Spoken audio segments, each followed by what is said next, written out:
What's up, digital marketing agencies? On today's video, I want to talk a little bit about client churn and client retention and really the key metrics, the key benchmarks you want to be tracking to improve your retention. So if you're struggling with keeping clients on board, you're frustrated with the clients pausing and canceling their services, you're going to want to watch this video.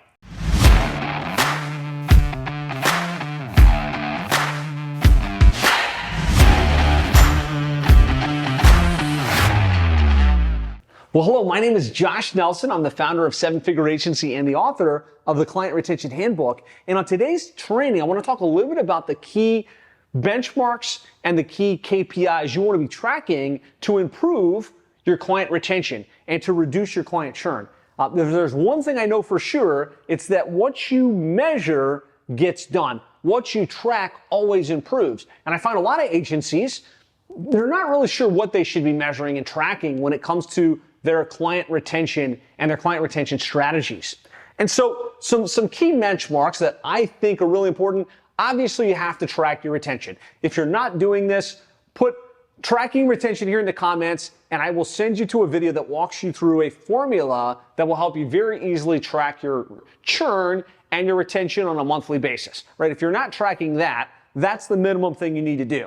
Now, most of you watching this, you're like, yeah, I track my retention. I know what my retention numbers are, but what's good? What should I be shooting for? Are we doing well? Or is there a massive problem within our agency? And so what I like to say is, having worked now with hundreds of digital marketing agencies that have gone to seven figures and multiple seven figures, 100% churn at scale or 100% retention at scale doesn't exist. Right? No matter how good you are, no matter how dialed in your positioning, no matter how fantastic the client service you create, there's going to be some level of churn once you get to a certain level in your agency. There's a lot of competition in this space. So, the greener grass is always a thing. There's also businesses change, right? The owner changes. They sell their business. They go a different direction. So what I like to say is, ideally, if you can shoot for 97% monthly retention within your digital marketing agency and you can hit that consistently, you're doing really well. You're in the top 1% of digital marketing agencies in this space. So what that means is you're losing no more than 3% of your client base in a given month, right? So if you've got 100 clients, then at 3%, you'd probably lose like 3 clients any given month, right? And so that's a good benchmark to shoot for. That means you're winning. You're doing a lot of really good things. Now, even 95% is solid. You're like, to retain at 95%, you have to have a good operation in place. You have to be doing good work. You have to have set clear expectations. You have to have probably a good communication process in place. So I think there's room for improvement if you're churning 5% or more up to 97%, right? And that's what you want to optimize for, like kind of your sweet spot as an agency between 95 and 97%. What I find a lot of agencies want to do is let's say they get to 97 or 98% and they just want to stop everything they're doing and vex on what could we do better? How could we generate better results for these clients? How can we improve? They take their eye off the ball in terms of growth. And they just start chasing their tail, trying to get that 1 or 2% improvement in retention. And I just want to kind of set your mind at ease that between 95 and 97%, you're doing really, really well. And there's probably not that much to worry about. So like a 5% churn is kind of that mark where you're like, we're losing more than 5%. That's a red flag. That's where we need to start to pay attention. That's where we need to start to look at our expectations. Maybe we need to look at our onboarding. Maybe we need to look at the deliverable that we have for our client base to improve that process. Now, I will tell you, less than 95% is a red flag. It should trigger you that there's room for improvement in this aspect within your agency. And less than 90% is a major issue. Less than 90% means you're losing more than 10% of your client base any given month. If you're tracking your churn and you got 100 clients and you're losing 10 clients every single month, that's a big issue. And it's could be something going wrong with the sales process, right? Could, just be that you're selling a dream. You're selling guaranteed service, guaranteed outcomes that you necessarily can't deliver. Could be that you're not onboarding correctly, you're not communicating effectively with the client base. Could be that your service offering just isn't built correctly. Like maybe your service offering isn't really built to get wins, it's just an activity-based thing. But I'll tell you, you cannot grow and scale and have, a peace of mind losing more than 10% in your agency every month. So hopefully this is helpful. 95% or higher, kudos, you're doing a good job. 97% or higher, slam dunk, high fives all around. Your team should feel really good about what you're doing and how you're retaining your client base. Less than 95%, there's room for improvement. Less than 90%, stop what you're doing. Stop selling. Go re-engineer the offering. Go re-engineer the process and get things dialed in. Let me know in the comments. If you're watching this, you feel so bold, let me know, what is your retention rate today? If you're tracking it, where are you right now? And I know, there was times in our agency where we were retaining 99%, right? It was hey, at that moment in time, at that little encapsulated moment, things were going really, really well. We've also had times where we dipped below 94% any given month. And it was really concerning. It was what is it that we're doing wrong? And what's great is that there's corrections you can make along the way to improve the client experience, to improve the retention rate. And again, if you can just get a 5% increase in your retention, it can have a 90% increase or 95% increase in your profitability within your organization. So things to think about in order to move these numbers, in order to move these metrics, it could be your monthly communication process. For us, when we dropped below 95%, what we realized was we didn't have a great communication rhythm. We were just working on the clients. We were focused on making it rain. We were doing our work and only reacting to the client. We were waiting for the client to reach out and say, hey, I got an issue. Hey, I need to jump on a call.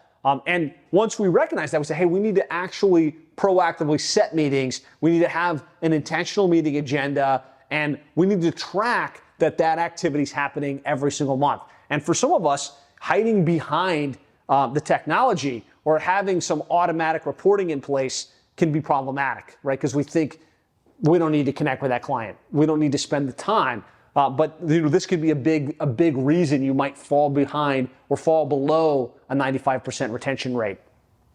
So KPIs, right? Benchmarks is what we shoot for. KPIs are the key things we want to track. What we found really moved the needle from a retention perspective was, number one, what percentage of our clients did we meet with this month and have a meaningful conversation, right? Ideally, you'd meet with everybody, but what we found as we crossed 100, 150, 175 clients, certain clients are busy, right? They're type A personalities. They got a lot of things going on.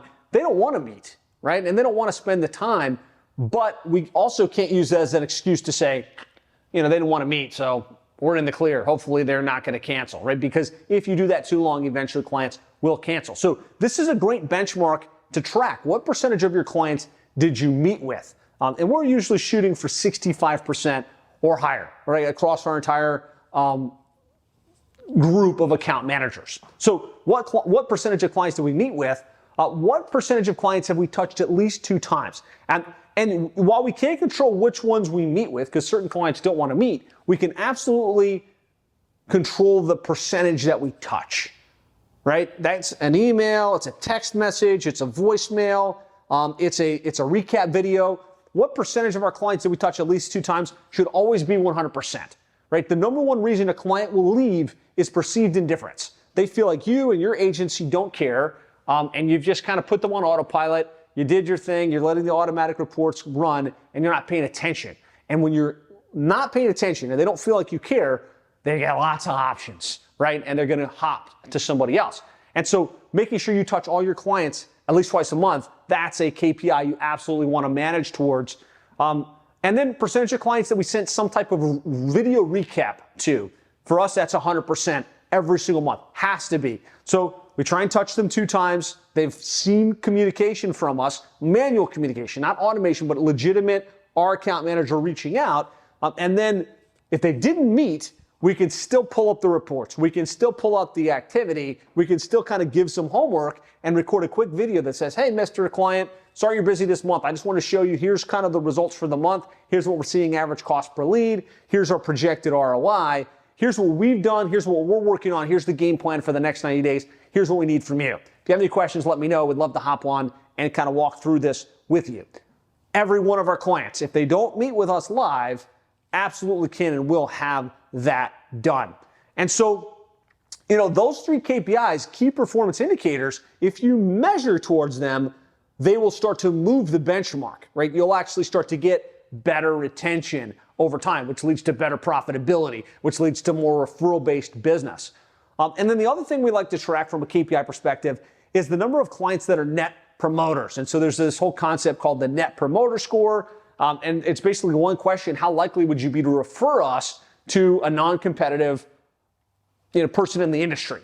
It's between 1 and 10. 10 is what we're shooting for. A 9 or a 10 means they're a promoter. They like you, they would refer you, and they're happy with you.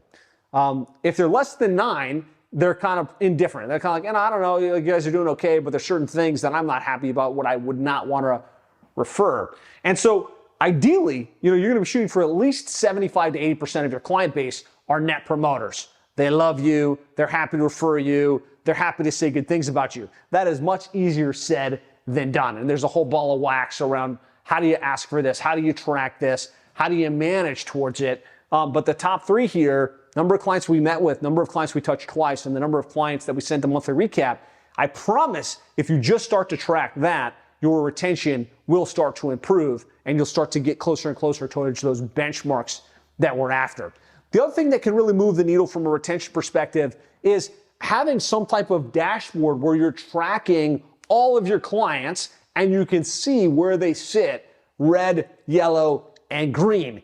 We do this on a Trello board. You could do this on high level, in a pipeline. You could do this in ClickUp, in a like a Kanban board. But really all we're doing is taking all the clients. Let's say you get 10, 20, 100 clients. You put all of the clients onto the board and you would filter them based on green. They're happy, they're getting good results, we're good to go, right? They're a net promoter, they're green. Yellow, something's not quite right. Maybe they haven't met with us, or they're not responding to us, or their results aren't great. Those yellow clients, how many do we have that are yellow? And then also super important, red. Red clients are the ones that are unhappy, the ones that are not getting good results, the ones that have asked for their usernames and passwords or something along those lines.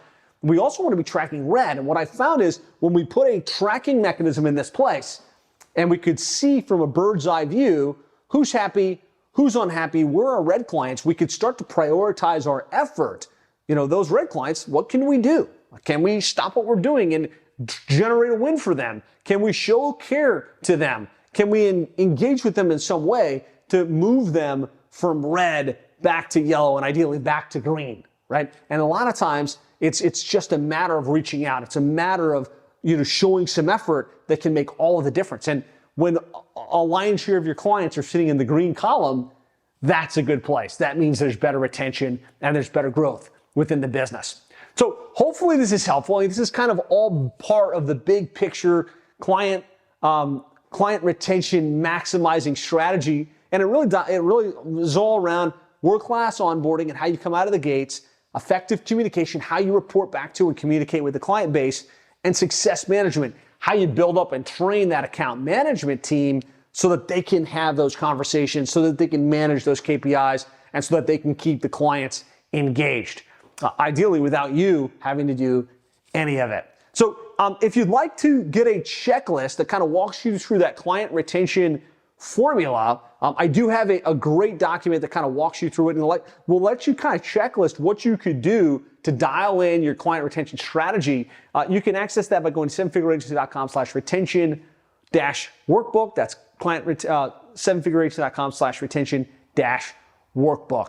So hopefully you got great value from today's video. If you have follow-up questions, post them in the comments. If you feel so bold, type in what your retention is today. And if it's great, high five. If it's not great, maybe posting it kind of gives you that gut punch that you need to say, hey, I got to go spend some time. I got to dial this in. So thanks so much for watching. If you got value, please subscribe to this channel. We post new videos every Monday at 10 a.m. So be sure that you've got that on the calendar, that you've hit the little bell icon so that you can get the alerts. And I look forward to talking with you again real soon.